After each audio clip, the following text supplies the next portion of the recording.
Diabetes यानी मधुमेह, जिसको हम आम भाषा में शुगर भी बोलते हैं। भारत में लगभग 1 करोड़ से ज्यादा लोगों को डायबिटीज हो रखा है। लगभग आप समझिए 10 में से 1 लोग को डायबिटीज है। और हर दूसरे घर में आपको डायबिटीज के पेशेंट तो लगभग देखने को मिल ही जाएंगे। कुछ सालों बाद शायद हर घर में देखने को मिले। इसका कारण मैं बताऊंगा, क्योंकि हमारा लाइफ स्टाइल ही कुछ ऐसा हो चुका है। तो हम समझेंगे डायबिटीज का कारण क्या है, उसके लक्षण क्या है, वो कितने प्रकार के होते हैं, इससे बचाव और इसका इलाज, और इससे जुड़ी हुई कुछ खतरनाक गलतफहमियां जो लोगों के अंदर फैला हुआ है। तो सबसे पहले हम समझते हैं डायबिटीज है क्या, मतलब शुगर क्या चीज होता है। डायबिटीज एक मेटाबॉलिक डिसऑर्डर है। इसमें हमारा शरीर हमारे खून में मौजूद शुगर को प्रोसेस नहीं कर पाता, मतलब एक तरह से हजम नहीं कर पाता। तो इस कंडीशन को हम बोलते हैं शुगर। इसके पीछे जो खास भूमिका होती है वो होती है इंसुलिन की। इंसुलिन वही जो हमारे पैंक्रियाज के बीटा सेल से निकलता है। ये एक हार्मोन होता है। चलिए हम आपको आसान भाषा में समझाते हैं। एक फैक्ट्री है जिसको हम बोलते हैं ग्लूट कोशिका, जो हमारे शरीर में बहुत तरह का होता है। ग्लूट 1 2 3 4 ऐसे बहुत तरह का होता है। तो उस फैक्ट्री की चाबी है इंसुलिन। जो उसमें लगेगा तभी फैक्ट्री का दरवाजा खुलेगा। और उस फैक्ट्री का रॉ मटेरियल, मतलब जिससे हमें एनर्जी मिलता है, वो है शुगर, जिसको हम साइंटिफिक लैंग्वेज में ग्लूकोज बोलते हैं, जिसके थ्रू हमें एनर्जी मिलती है।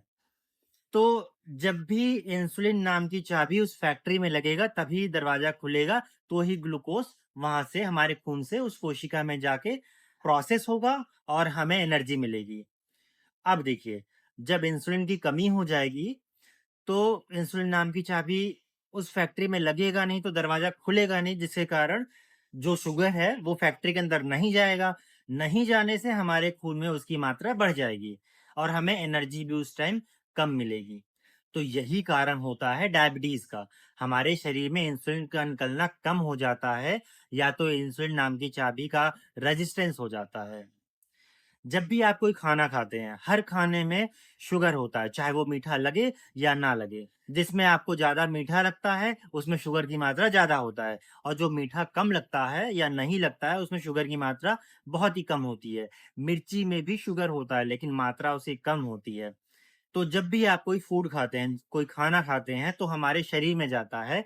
शरीर के अंदर जाने के बाद जब हमारे खून तक पहुँचता है, तो उसी दौरान इंसुलिन पैंक्रियास से निकल के खून में जाके मिलना शुरू हो जाता है। अब इंसुलिन का एक मॉलिक्यूल और शुगर का एक मॉलिक्यूल, जिसको हम ग्लूकोज बोलते हैं, ये दोनों हमारे ग्लूट फैक्ट्री में जाते हैं। वहाँ दरवाजा खुलता है, ग्लूकोज अंदर जाता है और हमें एनर्जी मिलता है। ये एक कॉमन प्रोसेस होता है जिसके थ्रू हमें एनर्जी मिलता है। अब जैसे मैंने पहले बताया, इंसुलिन नाम की चाबी का निकलना अगर कम हो जाएगा तो ग्लूकोज का प्रोसेस नहीं होगा और हमें एनर्जी नहीं मिलेगी। ये होती है हाइपरग्लाइसीमिया, जिसको हम डायबिटीज बोलते हैं। चलिए, आपको अगर ये समझ आ गया हो तो हम आगे बढ़ते हैं कि लोगों के अंदर डायबिटीज इतना हो क्यों रहा है। डायबिटीज होने का सबसे बड़ा जो कारण है वो है हमारा लाइफस्टाइल। पहले के टाइम में लोग एक्सरसाइज किया करते थे। जिम तो नहीं होता था लेकिन कुछ ना कुछ एक्सरसाइज किया करते थे, जैसे वो खेत में जाके अपना काम किया करते थे। वो एक बहुत ही हैवी वर्कआउट होता था।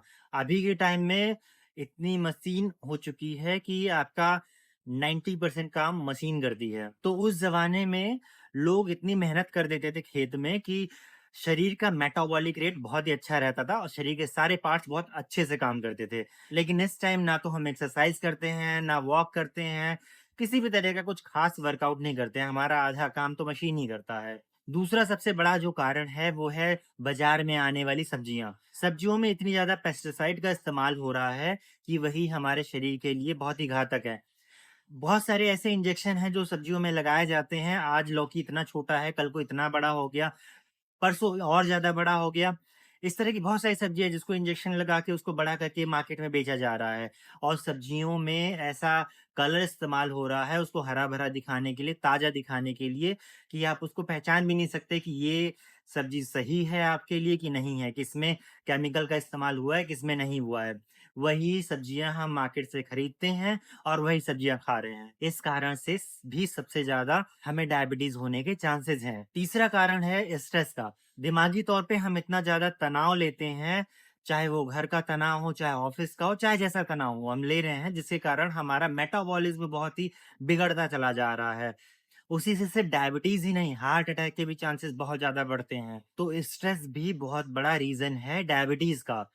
चौथा जो सबसे ज़्यादा कारण होते हैं वो है जेनेटिक का। मतलब किसी के माँ-बाप को अगर ये डायबिटीज़ हुआ हो तो उनके बच्चों में आने के चांसेस बहुत ज़्यादा रहेंगे। जैसे कि मैंने पहले भी बोला कि डायबिटीज़ हर दूसरे घर में आजकल देखने को मिलता है, कुछ सालों बाद हर घर में देखने को मिलेगा। तो रीज़न ये है कि अगर घर में किसी को डायबिटीज़ हो रखा हो, तो उनके बच्चों में आने के चांसेस सबसे ज़्यादा रहते हैं। तो बच्चों में आएगा, फिर उनकी शादियाँ होंगी, फिर उनके बच्चों में आएगा, तो धीमे-धीमे स्प्रेड होता चला जाएगा। तो यही रीज़न है और सिर्फ़ ये रीज़न नहीं है, जो मैंने अभी जितने भी कारण बताए हैं, उस कारण की वजह से डायबिटीज़ कुछ सालों में हर घर में देखने को मिलेगा। तो इसीलिए आप अपने लाइफ़स्टाइल में बदलाव करें, जिससे कि इसको बहुत ही मिनिमाइज़ किया जा सके। डायबिटीज़ 4 तरह के होते हैं, type 1 diabetes, type 2 diabetes, gestational diabetes और चौथा जो होता है वो है सेकेंडरी डायबिटीज़। टाइप 1 जो डायबिटीज़ है वो ऑटोइम्यून डिसऑर्डर होता है। मतलब हमारे शरीर का जो प्रतिरक्षा तंत्र है वो हमारे बीटा कोशिकाओं को ही नष्ट करना शुरू कर देता है। उस कारण टाइप 1 डायबिटीज़ लोगों को होता है। ये खासकर जो है बच्चों में देखा जाता है और किशोरों में देखा जाता है। मतलब लगभग 20 साल से कम उम्र में सबसे ज़्यादा टाइप 1 डायबिटीज़ देखा जाता है और इस तरह के मरीजों को इंसुलिन इंजेक्शन देने की ज़रूरत पड़ती है। टाइप 2 जो डायबिटीज़ होता है, उसमें हमारा इंसुलिन निकलता तो है, लेकिन शरीर उसको प्रोसेस नहीं कर पाता। मतलब उसका शरीर उपयोग एक तरह से नहीं कर पाता, जिसकी वजह से हमें टाइप 2 डायबिटीज़ होता है और इसका सबसे ज़्यादा जो कारण होता है, वो है मोटापा और हमारा लाइफ़स्टाइल, जो मैंने कुछ देर पहले आपको बताया। और सबसे ज़्यादा जो डायबिटीज़ के मामले होते हैं, वो है टाइप 2 डायबिटीज़ के। मतलब 90% मामले टाइप 2 डायबिटीज़ के ही होते हैं। गैस्ट्रेशनल डायबिटीज़ जो होता है, वो होता है प्रेगनेंसी के दौरान। डिलीवरी के बाद ये नॉर्मल हो जाता है, लेकिन भविष्य में इसके चांसेस फिर से रहते हैं। सेकेंडरी डायबिटीज़ जो होता है, वो होता है ज़्यादातर स्टेरॉइड के कारण, पैंक्रियाटाइटिस के कारण और साथ में थायराइड के कारण। अगर किसी का शुगर लेवल ज़्यादा बढ़ा हुआ रह रहा है या किसी को शुगर होने वाला है, तो पेशेंट में कुछ लक्षण नज़र आते हैं और सबसे कॉमन जो लक्षण उसमें जो नज़र आते हैं, वो है बार-बार पेशाब का लगना, जिसको हम मेडिकल लैंग्वेज में पॉलीयूरिया बोलते हैं। और दूसरा जो लक्षण है, पेशाब ज़्यादा लगने से प्यास ज़्यादा लगती है, जिसको हम मेडिकल लैंग्वेज में बोलते हैं पॉलीडिप्सिया। भूख ज़्यादा लगती है, इसको पॉलीफेजिया बोलते हैं और साथ में थकान लगती है, अचानक भार कम होना शुरू हो जाता है, कमज़ोरी महसूस होती है। अगर लगातार शुगर का लेवल शरीर में बढ़ा रहा, तो आँखों की रोशनी भी धीमे-धीमे कम हो जाती है। पैरों में झनझनाहट बना रहता है। अगर किस पेशेंट को घाव कहीं हुआ है, तो उसका सूखना भी कम हो जाता है। स्किन इन्फेक्शन होने का खतरा भी ज़्यादा रहता है। अच्छा, कई बार देखा जाता है कि पेशेंट में लक्षण नज़र ही नहीं आते हैं। इसीलिए ज़्यादातर अगर आप 35 साल के ऊपर हैं, तो हर 6 महीने में या साल भर में एक बार शुगर टेस्ट ज़रूर ऐसे रैंडम करवा लिया करिए। डायग्नोसिस के लिए कुछ टेस्ट की ज़रूरत पड़ती है, जैसे हम एफबीएस टेस्ट करवाते हैं, ये खासकर खाली पेट किया जाता है, मतलब सुबह के टाइम, जब आप 8 घंटे तक कोई खाना नहीं खाए होते हैं तब। इसका जो रेंज होता है, वो रेंज 100 से नीचे रहना चाहिए। अगर 100 से ऊपर मतलब 150 एमजी पर डीएल जा रहा है, तो आपको निगरानी की ज़रूरत है। 100 के नीचे है तो ओके है। और दूसरा जो टेस्ट होता है, वो होता है पीपीबीएस मतलब post prandial blood sugar test. ये हम खाना खाने के 2 घंटे बाद करवाते हैं, खासकर सुबह के टाइम। इसका जो कॉमन रेंज है, वो लगभग 140 से 150 के अंदर ही रहना चाहिए, तो आपको शुगर नहीं माना जाता। और अगर 150 के ऊपर मतलब 200 तक जा रहा है, 150 से 200, तो आपको निगरानी की ज़रूरत होती है। ये खासकर प्री डायबिटिक कंडीशन में आता है। मतलब शुगर नहीं है लेकिन होने के चांसेस हैं, तो आप इसको टेस्ट करवा के निगरानी रख सकते हैं कि शुगर है कि नहीं है। तीसरा जो टेस्ट होता है वो है HbA1c। अच्छा टेस्ट होता है ये। इसमें खासकर 3 महीने का एवरेज निकाला जाता है कि आपका 3 महीने से शुगर का लेवल आपके शरीर में कितना है। खासकर इसमें 6.5 के नीचे रहना चाहिए। अगर इसके ऊपर है तो डायबिटीज का कंडीशन माना जाता है। चौथा जो टेस्ट होता है वो टेस्ट होता है ओजीटीटी टेस्ट। इसमें पेशेंट को 75% ग्लूकोज देकर टेस्ट किया जाता है। शुगर में जो पेशेंट का इलाज किया जाता है, उसमें हम बात कर रहे हैं टाइप 1 डायबिटीज़ और टाइप 2 डायबिटीज़ के बारे में। टाइप 1 डायबिटीज़ में खासकर इंसुलिन थेरेपी दी जाती है, जिसमें इंसुलिन को शॉर्ट एक्टिंग इंसुलिन या लॉन्ग एक्टिंग या इंटरमीडिएट एक्टिंग इंसुलिन के केस पे दिया जाता है, अकॉर्डिंग टू कंडीशन।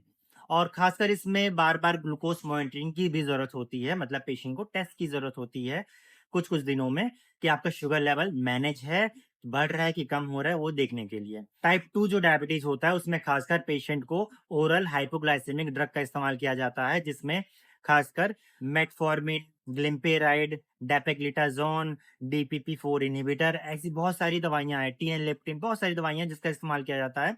लेकिन ये दवाइयों का इस्तेमाल जो किया जाता है, उसकी पावर, उसका स्ट्रेंथ, वो डिपेंड करता है शुगर लेवल पेशेंट में कितना बढ़ा हुआ है। कभी भी आप अपने पड़ोसी का देख के या फिर ऐसे ही आप दवाओं का इस्तेमाल ना करें।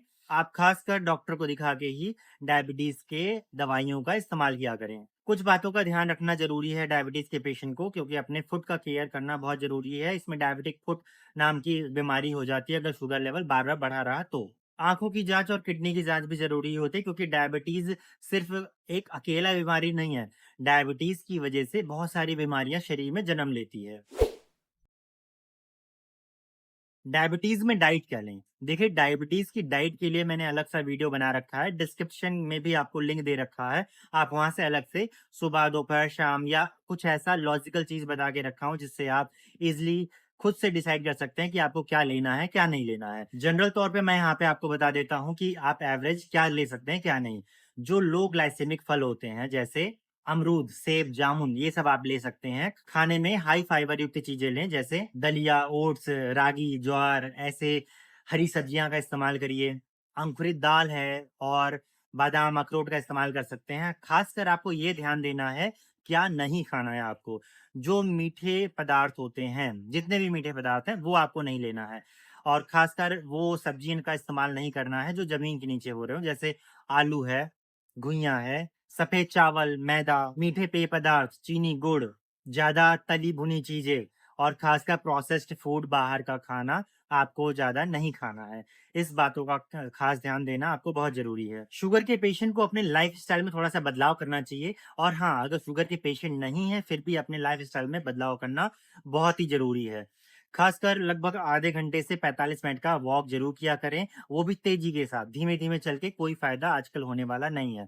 पेशेंट अगर आप शुगर के हैं तो आपको तेज़ी के साथ वॉक करना है और ख़ासकर एक्सरसाइज़ करना है, क्योंकि इसमें आधा एक्सरसाइज़ ही काम करता है और आधा दवाई काम करता है। रोज़ योग करें, तनाव कम करें, लगभग 6 से 8 घंटे की नींद ज़रूर लें, धूम्रपान और शराब से दूर रहें और मेहनत वाला जो काम है उसको ज़रूर किया करें, जिससे कि डायबिटीज़ होने के चांसेस कम रहेंगे। और ख़ासकर जो मार्केट में आप सब्जियाँ देख रहे हैं, बहुत ज़्यादा चमक-धमक वाली सब्ज़ी का इस्तेमाल ना करें तो ज़्यादा अच्छा रहेगा, क्योंकि चांसेस सबसे ज़्यादा इसी सब्जियों से ही होते हैं। डायबिटीज़ से जुड़ी हुई कुछ गलतफ़हमियाँ लोगों के अंदर फैला हुआ है, वो मैं आपको क्लियर कर देता हूँ। जैसे लोग बोलते हैं ज़्यादा मीठा खाने से शुगर होता है, ऐसा कौन बोलता है? ऐसा बिल्कुल भी नहीं है।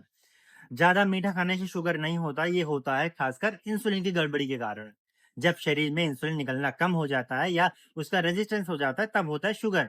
और ये होता है खासकर लाइफ़स्टाइल की वजह से, ना कि आपके ज़्यादा मीठा खाने की वजह से। डायबिटीज़ सिर्फ़ बूढ़ों में नहीं होता, डायबिटीज़ होता है, हर किसी को अब हो सकता है। जैसे मैंने बोला, टाइप 1 डायबिटीज़ बच्चों से लेके किशोरों तक होता है। टाइप 2 डायबिटीज़ किशोर से लेके बुढ़ापे तक होता है। ये किसी को भी हो सकता है। फल नहीं खाना चाहिए, ऐसा भी बोलते हैं, ऐसा बिल्कुल नहीं है। आप लो ग्लाइसेमिक फल को इस्तेमाल कर सकते हैं, जैसे अमरूद, जामुन, ऐसे बहुत सारे फल हैं। मैंने डिस्क्रिप्शन में अलग सा वीडियो बना रखा है, आप उसमें देख सकते हैं। इंसुलिन लेने से लत लग जाती है, ऐसा बिल्कुल नहीं है। इंसुलिन तब दिया जाता है जब आपका शुगर लेवल कंट्रोल नहीं हो रहा है तब। जैसे ही लेवल कंट्रोल हो जाता है तो आपको दवाइयों का इस्तेमाल करने को बोल जाता है। कहीं पर दवाइयाँ भी बंद कर दी जाती है, अगर आप सही डाइट ले रहे हैं, सही एक्सरसाइज़ कर रहे हैं तब। तो ऐसी बहुत सारी बातें हैं, अगर आपके मन में कोई भी डाउट हो शुगर या डायबिटीज़ से जुड़ी हुई, आप हमें कमेंट बॉक्स पे कमेंट करके पूछ सकते हैं। मैं जल्दी क्लियर करने की कोशिश करूँगा और साथ में अगर ऐसा लगेगा इस पे कुछ अलग से वीडियो बनाने की ज़रूरत है, तो मैं आपको वीडियो बना के वो टॉपिक क्लियर करूँगा। वीडियो पसंद आया तो वीडियो को लाइक करें, सब्सक्राइब करें चैनल को ऐसी बहुत सारी जानकारी के लिए। Thank you.